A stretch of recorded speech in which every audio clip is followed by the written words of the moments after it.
Hey, how's it going, guys? My name is Jackie Fish and welcome to Total War Saga Troy. Creative Assembly have gone ahead and given me access to the first 40 turns of both the Menelaus campaign and also the Paris campaign. So over the next 4 videos, I'm going to be showing you guys footage from my progress through both of them campaigns up to turn 40, and I can show you guys around about 90 minutes of footage from both, from either of the campaigns. So I'll have 4 videos up, each of them being around about 45 minutes, 2 from the Menelaus campaign and 2 from Paris. So make sure you stick around and keep an eye out for that when the embargo drops for the Paris campaign in the next couple days. So yeah, I think a lot of people have probably tuned in wondering just what my thoughts are on the game, and I'll quickly mention that now before we dive into gameplay. If you don't want to skip this, there'll be timestamps down below in the description so you guys can quite easily move through and just see the things you want to see. But for the most part, I was actually really pleasantly surprised by Total War Troy. The campaign, as I feel like most Total War games do nowadays, is really good. The new resource system is amazing. It kind of adds a lot more empire building mechanics to the game, which I think are really, really exciting. Obviously, couple that with Three Kingdoms diplomacy, and you're going to have a good recipe. I definitely think that the resource mechanic could have gone into more detail, but I think for the most part, it really helps to expand the game and the campaign gameplay, because you're having to, worry about certain resources at certain times, looking for expansion routes, and I think it could be really utilized in future games very, very well, and it's much better than the previous just gold system. So that's really good. Campaign building is really good. Three Kingdoms diplomacy in the game is really good. However, where this game just falls off a cliff is the battles. The battles are just mind-numbingly boring in my opinion. There's no unit collisions, so there's just units running around everywhere. And I found that most battles ended up in a situation where my troops don't matter, just like they did on 3K launch. My troops are just smashing into each other, they're routing and coming back, and until the enemy hero is killed, the battle is just going to keep on coming up, and all my heroes are doing is slapping one another until eventually one of them dies. And that's really my biggest complaint about the game. The campaign is great, the battles need a lot of work on them in my opinion. I don't think they're going to receive that work. Obviously as well, the footage I'm getting is early access, so stuff is subject to change, but I think for the most part, the main kind of mechanics and ethos of how the battles work and how the campaign works are going to stay probably on the same tracks that they're on right now, whereas there's going to be like stat changes and balancing and tweaks here and there, which are probably the things that are going to change as we get closer and closer towards launch. So yeah, that was just kind of my opinion on the game from what I've played. I know a lot of people just probably tuned in to kind of hear that part, and now we're going to dive into the game and you guys can see the great parts of it and the bad parts. Also as well, before anyone just tells me, oh my god Jackie, the game's free, why are you complaining? It's not free. It's free for the first day on the Epic Games Store, and then they're going to be charging their $30 for the game afterwards. The majority of the sales of this game are not going to come on the first day, are they? They're going to come throughout the entire year or so, and then the year on Steam. So to say that, oh, the game's free so you can't complain is just nonsense, and it isn't a valid argument, because they're going to be charging for this game. They're going to be charging for the Blood DLC, so I'm going to treat this game as if it is being sold at $30, even if I am, and many of you guys should pick this game up for free. But yeah, anyway, sorry, a lot of talking. Let's just dive into the gameplay. That's why you guys are here. So let's jump in. We will take Helen back. Are we mere playthings of the gods? Or do we plead divine influence to justify our foolish choices? He's taken her! He's taken my wife!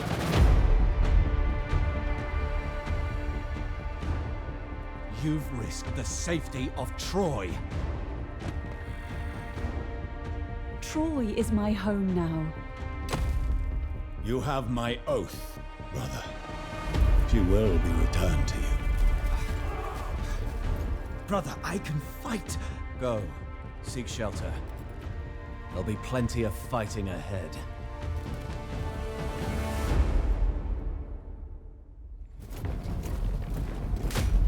Helen's flight was a grave wound to Achaean pride. King Menelaus will have his revenge. And his brother will have his war with Troy, just as the gods intended.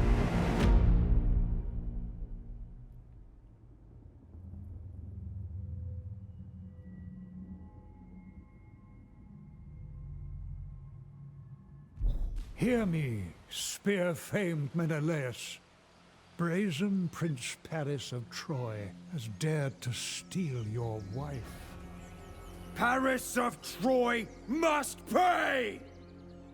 Gold-rich Mycenae, ruled by your brother Agamemnon, will support your cause.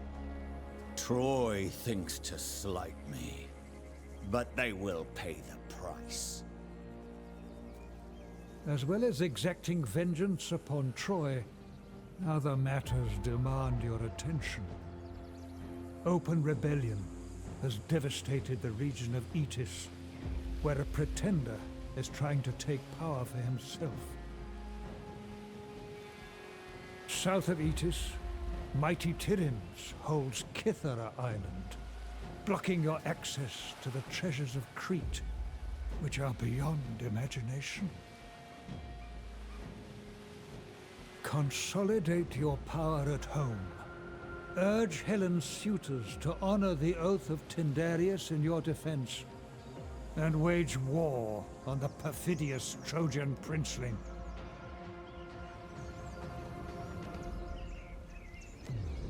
Okay, so we are now in Total War Saga Troy, and as always, the campaign map looks absolutely beautiful. I really love the pottery theme as like the fog of war. It looks great. The actual map itself is really well designed, and yeah, it is amazing. It's like obviously one of the things that I think Total War always does a really good job of. Let's make sure we turn off the advisor as well, because I no longer need your help, good sir.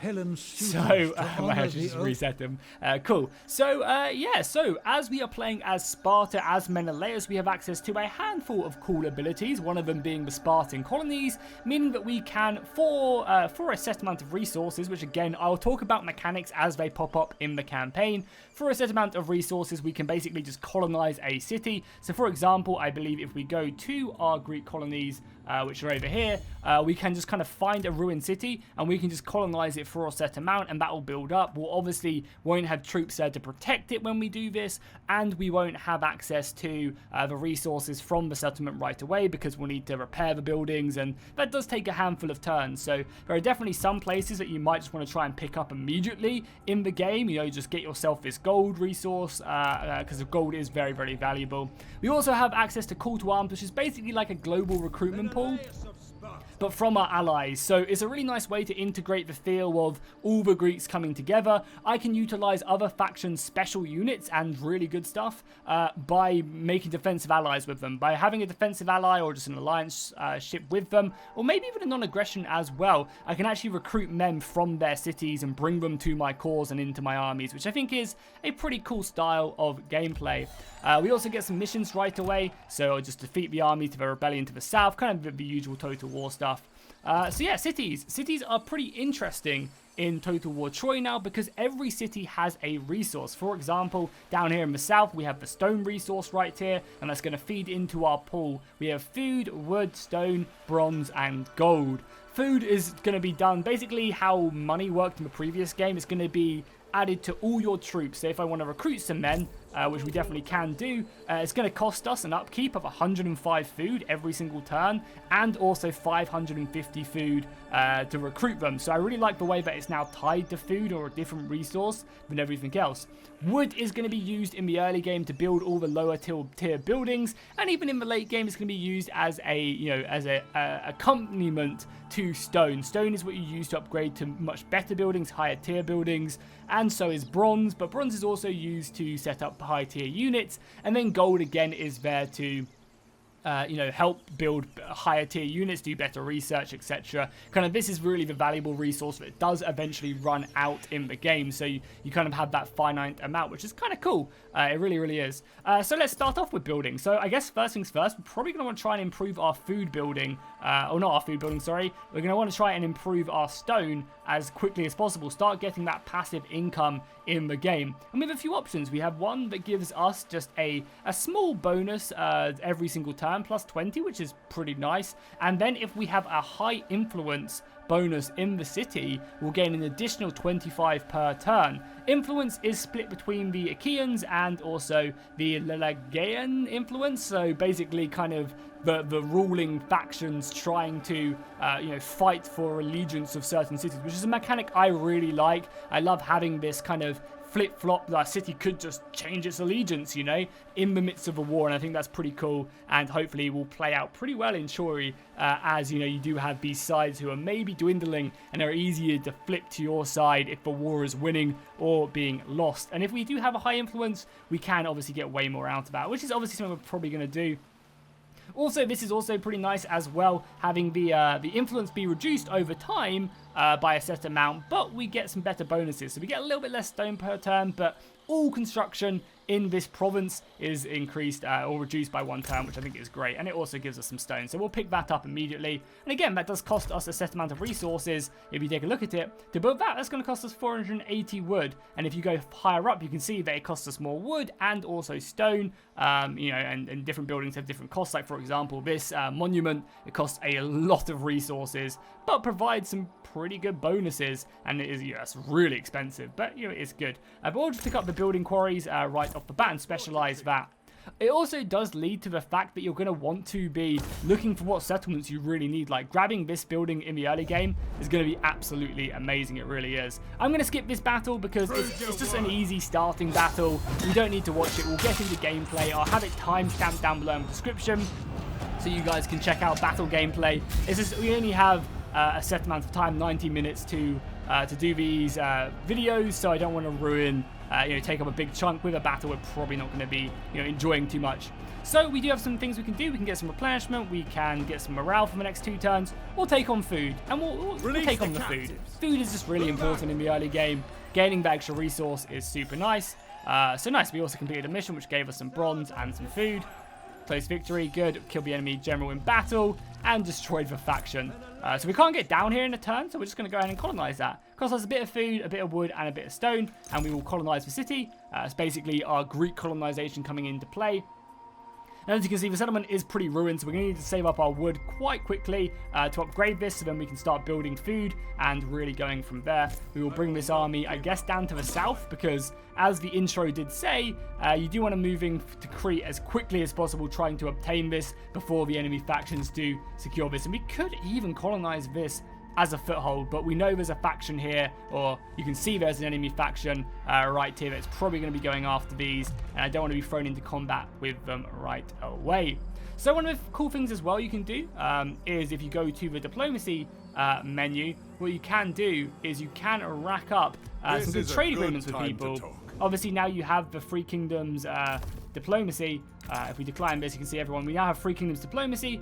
On top of that, we also have the ability to trade resources. You can see by clicking on the AI what they value and what they don't value. So right now, food is in, they're not interested in trading food. If I want to trade food with them, I'm going to have to give them a really good deal. However, they're happy to trade stone, bronze, and gold to me, and I'll get a much better deal by doing that. Again, everyone's going to be relatively the same. We could maybe try and rack up some friendship, because again, we want to try and unify a lot of Greece as best as we can.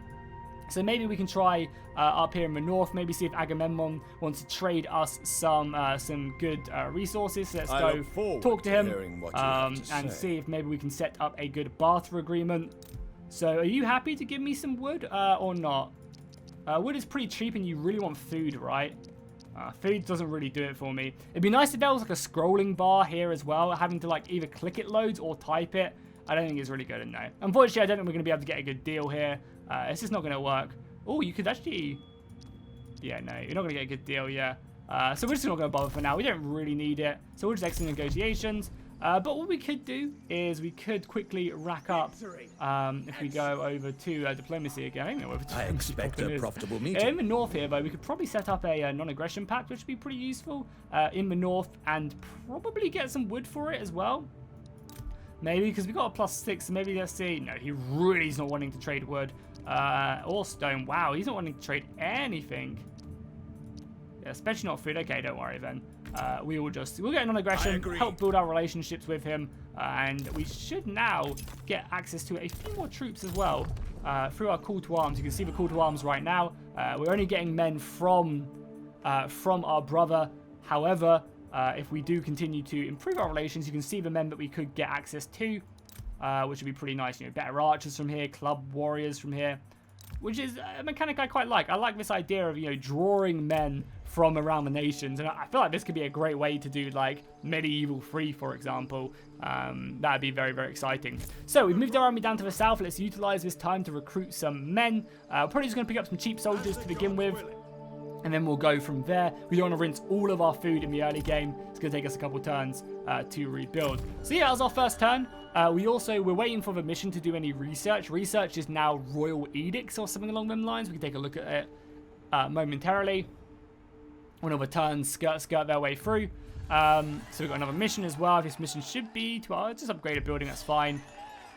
And contain an entire province, we can do that. And then you go issue a royal decree, that's what they're called. So this is basically research now. You have a handful of stuff that you want to work towards and upgrade, and it will give certain bonuses, like this one, for example, gives you 7 growth. This one gives you some wood per turn, and then you later on improves archers, unlocks Trojan horse siege equipment. So you can see kind of how the research has been changed around, which I think is quite cool. So we'll get that. We've got some buildings on the go. Obviously going to improve the food province because, as I said, food is really important in the early game. I will continue to bring Menelaus down to the south to get into the city. And we also need to recruit some men. So let's get some more axemen. They're pretty scary. They're costly. 700 food per tick, but that's fine. And we'll grab up some slingers as well. Our main goal is to come down here to the south and conquer the provinces down here. And again, you can take a good look at the map as well. It looks very awesome, really does. You know, all these islands with different cities and stuff is super cool. I think it'll make the campaign a little bit more exciting than just, oh, I'm going to Troy and conquering it. There's going to be a bit more to it than that. So let's jump ahead a couple more turns until we're ready to push on the south, and then we'll have our first battle, and I'll show you guys anything else that does pop up.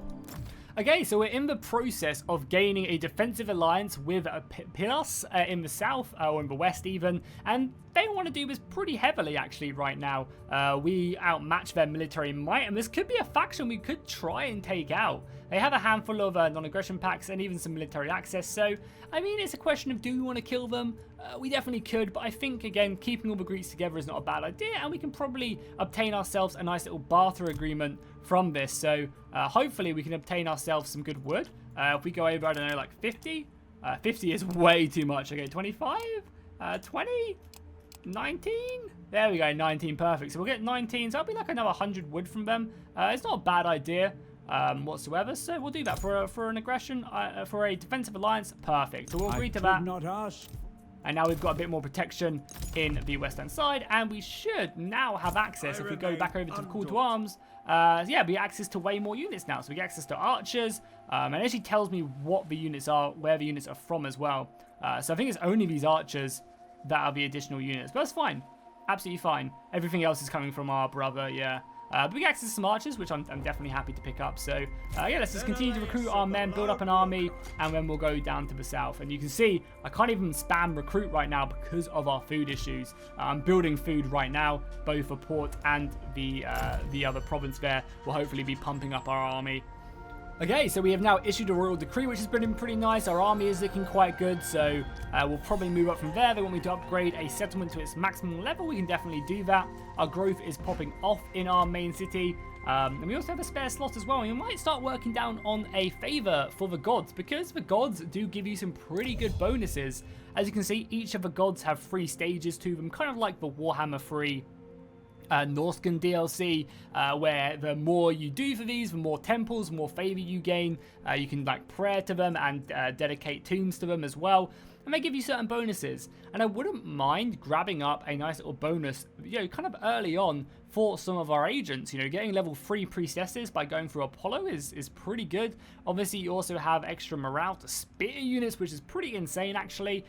If you go for Athena, Poseidon gives you more movement at the sea, which is a pretty important thing. So we could think about getting that temple up and running early and dedicating one to them, because as you can see, they all give pretty good bonuses and also give you 100 favor as well.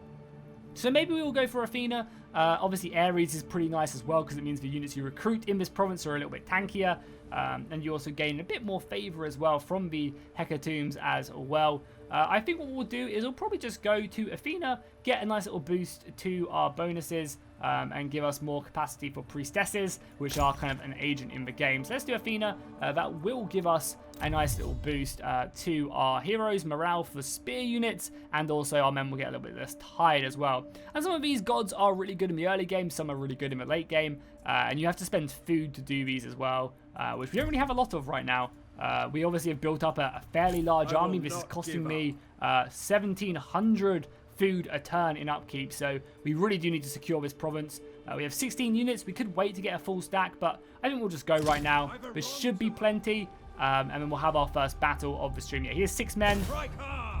Pliny is not recruiting, and he obviously has the garrison as well, which we can barely see. So it will be a fairly even battle, I think. We can't obviously call to arms or anyone in the midst, so let's end the turn. He'll probably attack us, and we'll have our first battle. If he doesn't attack us, then we'll siege him and have a nice little minor settlement battle. But no, he does sally out. Has some pretty good infantry units, honestly, but it's mainly the heroes that are going to scare me. So let's jump into this battle. One of the redeeming factors of battles is that the battle maps themselves are actually really fun. They have a lot more terrain on them, terrain that you do want to use. It's just, I found from my time playing that the battles just don't really do it for me. I don't know. Hopefully you guys will see what my thinking is behind it in the midst of this battle. You know, and maybe that doesn't bother you. If you really did enjoy the way that Three Kingdoms work, then I'm sure that won't be too much of an issue. You know, you can already see as well, if you take a look at the battlefield, you know, it does have these, you know, impassable terrain bits, but it does have uphill fighting, does give you a negative. Fighting through dense shrubbery will cause issues, give you more arrow protection. You obviously also have, you know, mud in the ground. There are these minor things which are a nice addition to the game, but just in total, I think the game does struggle. And with the units constantly running and coming back, I think it does actually really end up hurting the game. You know, and you just end up with heroes just slapping each other until one does fall apart.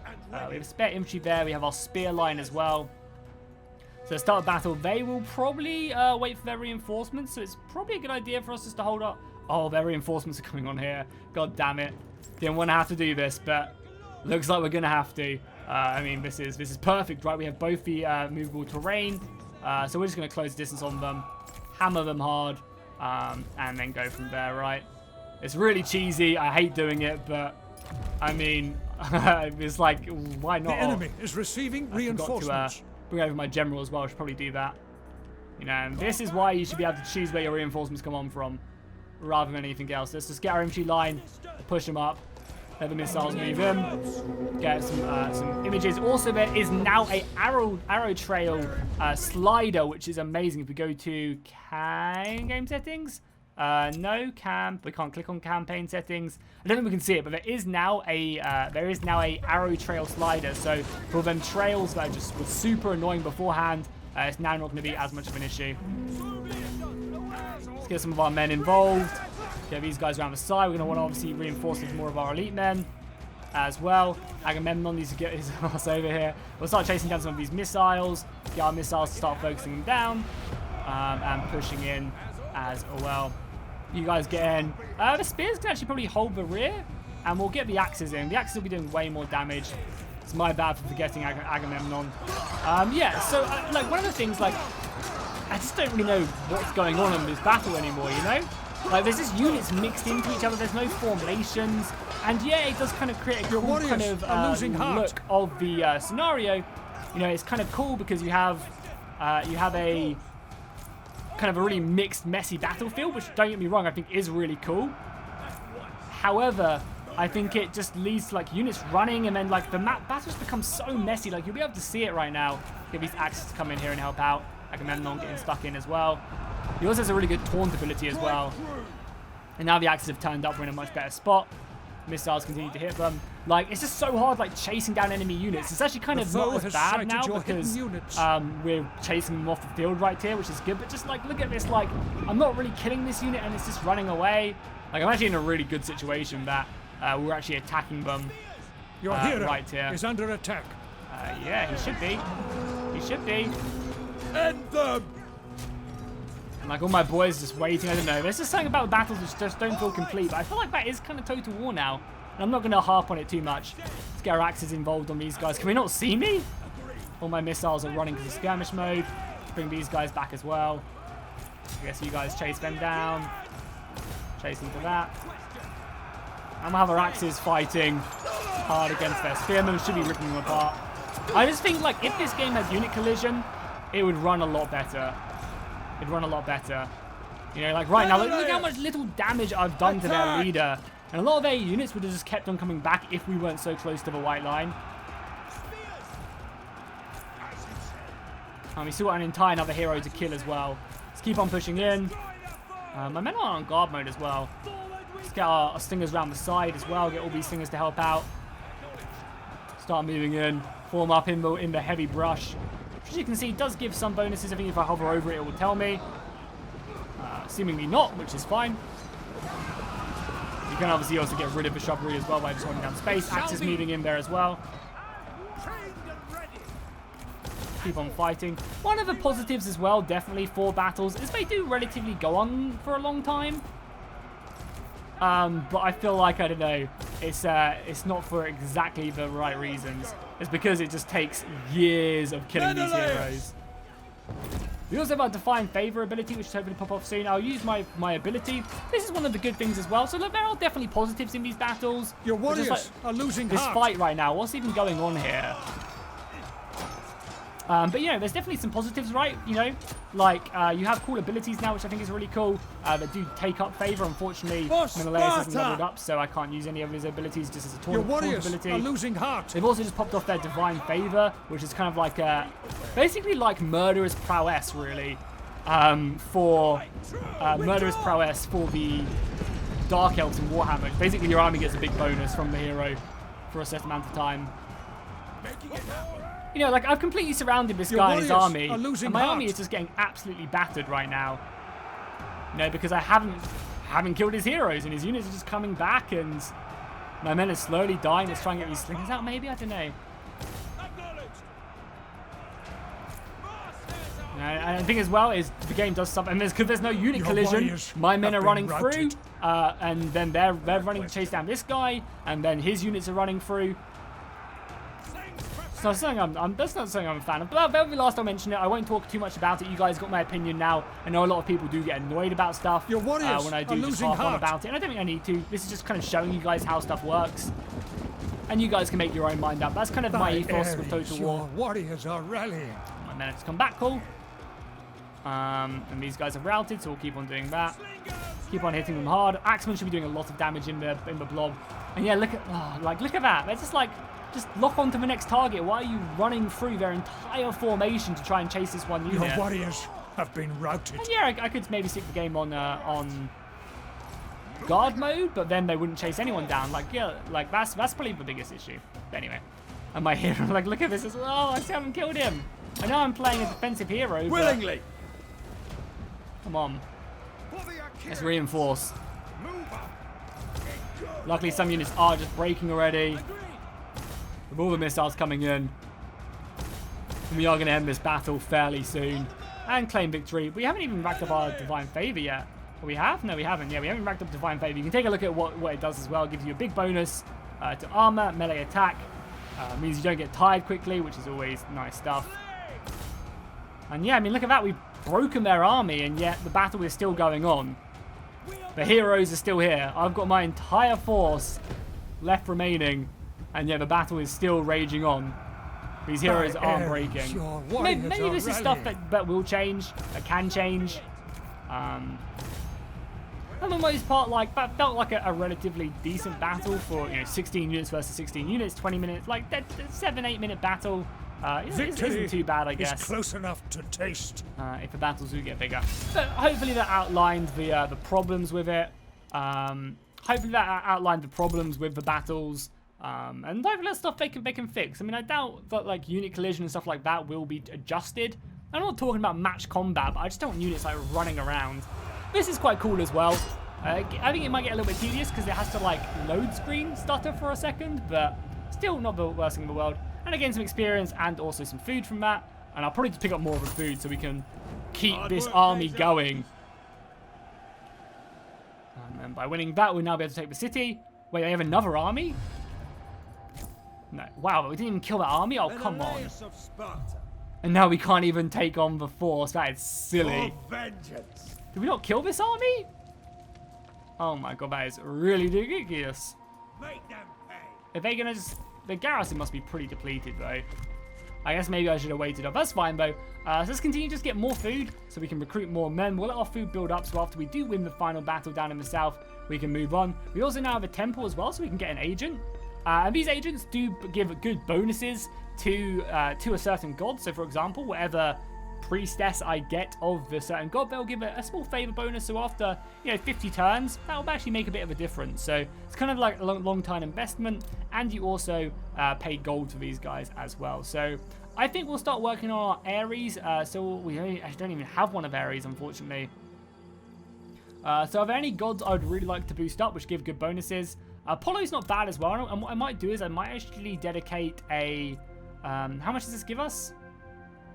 This is just a prayer. So I might even dedicate a hecatome to it. It gives us 80, which will then... It will cost us food. We're not necessarily spending our food right now because our army's abroad. And then now we get a bonus. We get piety because we're now level 1 with the Apollo cult. And that gives our priestesses 2 rank ups. As well as cheaper temple building as well. So this is probably the thing you want to build before you even build the temple to make it efficient. We get a nice little maximum strength objective, which we can definitely do. Cult levels up. Good. 2 of our cults level up, which is nice. So we're actually getting a really good bonus right now. We're getting Athena, and also we're getting Apollo. So let's recruit our priestess. And we'll start getting her down. Yeah, we'll work on someone else who we haven't really. Hera, sure.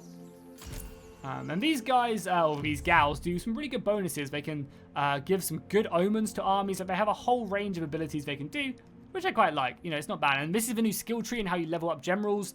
They go up to level 14, and they have kind of an upgrade and then a smaller upgrade, which you can pick from. So it's kind of like 2 paths, which you'll play from, and you'll decide as you go further and further down. So we'll probably just go down to sacrificing the gods and to get more bonuses. And when embedded, you get a huge bonus for melee defense. We'll pick that up as well. So we want to obviously get this priestess down into our army as quickly as possible. She'll be one who accompanies the army. So we'll start working her down. And I guess we'll have to fight another battle because they're going to sally out against me fairly quickly. And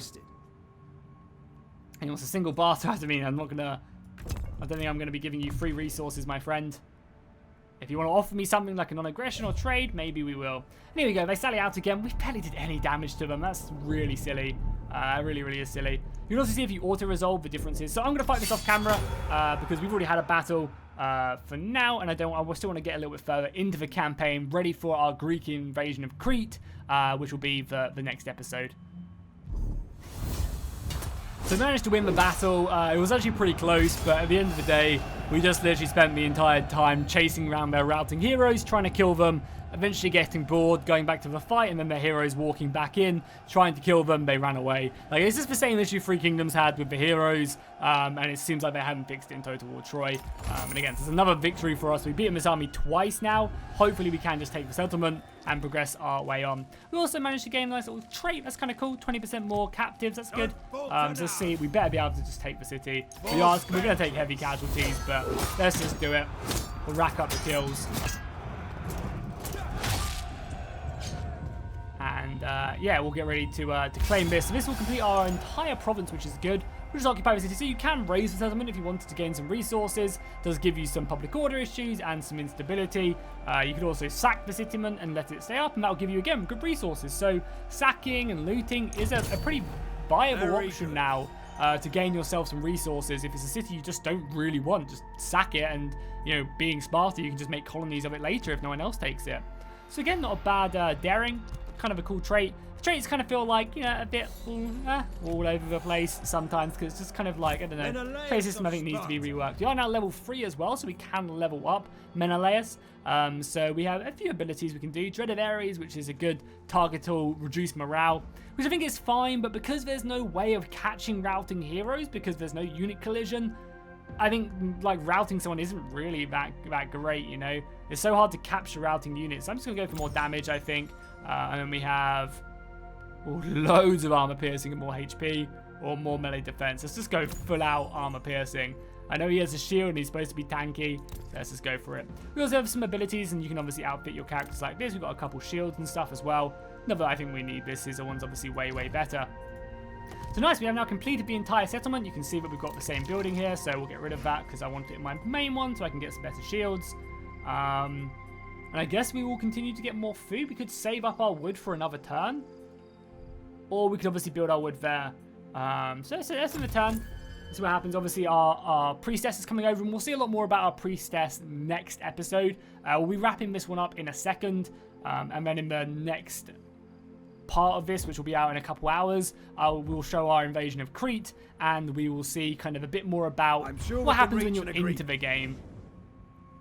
I want some bronze. No, definitely not. Bronze is pretty rare as well. What do you want? I mean, he could be a good ally, though. To befriend him, he seems really powerful. And we could befriend him and take out the other guy, take out this guy, who namingly has just declared war on us. We'll call on all our allies as well to strengthen our bond. Nice, we gained 700 wood from that. That's good. From completing that mission, recruit a bunch of units from Call to Arms, which we're going to need to do because our army is in tatters right now. You can see our food production has gone up massively. So let's start doing that. So we'll recruit some men. So what do we have access to? Oh, nice. As our brother gains better units, we gain better units as well. So let's pick up some shields. So we'll use our global recruitment to recruit some men from Mycenae, which is obviously our brother.